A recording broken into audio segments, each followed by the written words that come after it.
think I'm gonna need a Red Bull today. That'd be a hell of a sponsor. Welcome to this week's devlog. We got a lot done this past week, so let's just run through some of the changes, and then I think I want to talk a bit about the project, or at least some of my thoughts on the project. So first, we got Chapter 8 done. Mostly. The story part's complete. The last thing I really need to do with it is just populate a few of the areas that don't have any NPCs in them. I also need to finish up the shops as well.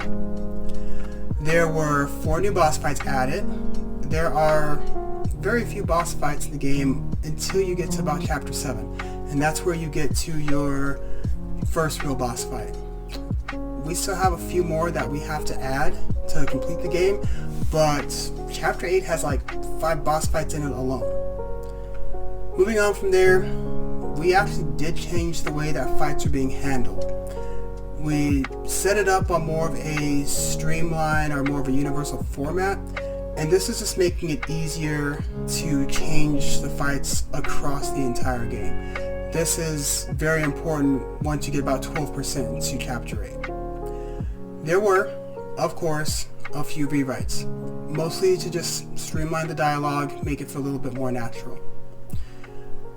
The Chapter 9 title card snazzed up quite a bit. This was to convey that the stakes are much higher now than they had been at any other point in the game. So those are most of the changes and progress that we've made over the past week. So let's talk about some of the problems that we had. So optimization, it's always something that you have to think about as a game dev. A few more of the maps have been optimized. There are some frame drops, but there's always going to be frame drops. It really doesn't matter what game it is that you play. But I'm trying to minimize those as much as possible to provide the best player experience that I can. Ideally, in a few weeks, I'm going to do a test deployment and see how it's running when it's not tied to the engine, to the debugger, to the real-time updater. It should be running a lot better and a lot smoother at that point, as there's not a lot of back-end processing taking up most of the cap. On more of the developer side, I recognize that some of the switches and player stand-ins were giving me a few problems, so I revamped that entire system, and that is making the development go by much smoother than it had been before. The transfer system was also updated. We ended up having to... We made some changes to one of the maps and it wasn't sticking quite the way we needed to, so we ended up having to rebuild the entire map and then placing that into the game. So then we had to change the way the transfers are working so it makes sure that you're being taken to the right map at the right time. So far, it's working perfectly. Haven't seen any problems with it, and that's it being tested with 12 other maps coming into this new one. So I think we're pretty solid there. Okay, I think that's all the that's the development side of things, the issues and the changes that have happened. So I think right now I'm actually gonna go get that Red Bull. I really need a Red Bull.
flavor is actually pretty good. Yeah, it's actually pretty good. Okay, so a bit about game development. I'm going to give you some advice, and it's advice that you probably haven't ever heard before. I'm kidding, you probably have, but here it is. Keep it simple. I don't mean keep your game simple. I mean keep your process simple. The problem I've had is that I've learned so much about this engine. It's kind of like with Photoshop. I am finding that I am forgetting way more than I remember because I've used the program for a very long time.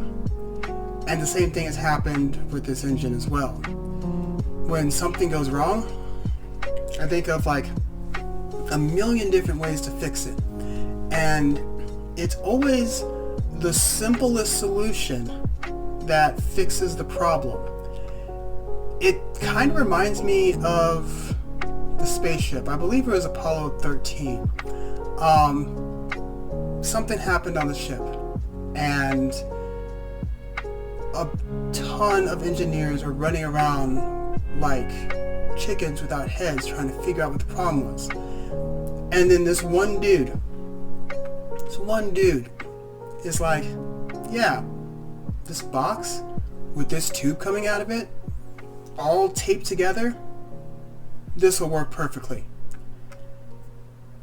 I find it insane that the simplest solution is the one that we don't try first and is always the best solution. And I'm sure this happens in every field. So I bring this up because during the playtesting of Chapter 8, there was this one event that I swore was firing off twice. I could not figure out what was going on.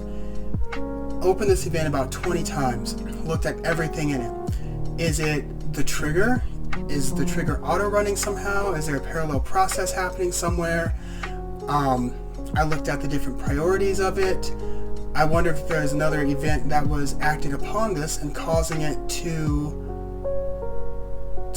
rerun itself for no reason. And the further we got into it, it wasn't the whole event that was rerunning. It was this very small portion that was rerunning. So the portion was text, action happens, and that was how it's supposed to end. But what ended up happening was it was text, action, same text. Now, I'm thinking the action's got to be firing off twice if the text is also firing off twice. And why is it only this one spot that was happening right before conditional branch as well? Hold on. Computer tried to restart there. So I looked at the conditional branch. I moved the conditional branch to a different event page. I moved the conditional branch to a completely different event and then had the event I was working on trigger that event, hoping that that would fix the problem. And it didn't. So right before I was about to go grab a glass of wine at 2 o'clock in the morning because I was having a mild breakdown, I opened up the event one more time, looked at it, and the problem was staring me in the face. I duplicated the text. I accidentally duplicated the text after the action happened.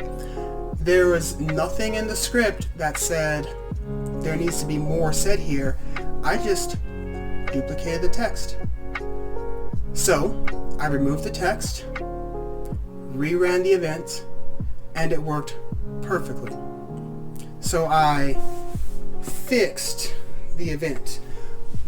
The funny thing is, the event wasn't broken in the first place. It was doing exactly what I told it to do. And it just drove me up the wall. It wasn't the conditional branches, it wasn't the triggers, it wasn't the switch itself. I thought the whole event had just corrupted. No. I duplicated the text. Once I got done with that, the rest of the playtest just flew by. Everything else was working near flawlessly. Obviously we fixed up a few of the problems here, but it just flew by. So I thought I'd share that little story with you, because I know it's going to happen again. I'll probably share another story like this with you. I mean, we got chapter 9 coming up. It's a smaller chapter than 8, and then chapter 10's an even smaller chapter than that. But there's a lot going on with these chapters, and something is going to go wrong. It always goes wrong. And that's just kind of part of game development. I think when a lot of people think somebody makes games, that it's this awesome, always fun event, and they don't think about the headaches that it can cause. Because you spend a good portion of time fixing problems and trying to tear your hair out, and then it's, like I said, it's always the simplest thing. But we do it for the end product, for when the whole project is done, after a 2.5 year art piece is finally finished. All of the headache, all of the problems, all of a sudden was absolutely worth it. So yeah, I thought I would just share that story with you, and I'll obviously share more stories with you about development in the future. So, with that said, before I get out of here, just a few reminders. Vita Rift of a Nation is available on Steam, so head on over there and check it out, or pick it up. I think you'll really enjoy it. The Kickstarter also launched this past Saturday, so if you'd like to support me that way, head on over there and search up Vita the Ember Oracle. But right now, the best way to support, other than purchasing Vita Rift of a Nation, of course, wink wink, like and subscribe and share this channel. You can also head over to my Instagram, where you'll get near daily updates on the project and anything else that I'm working on. So I think that's about it. I think that's it. So I'm going to go and slam this Red Bull and get back to work. Red Bull, you should just think about helping an indie out. Probably use it.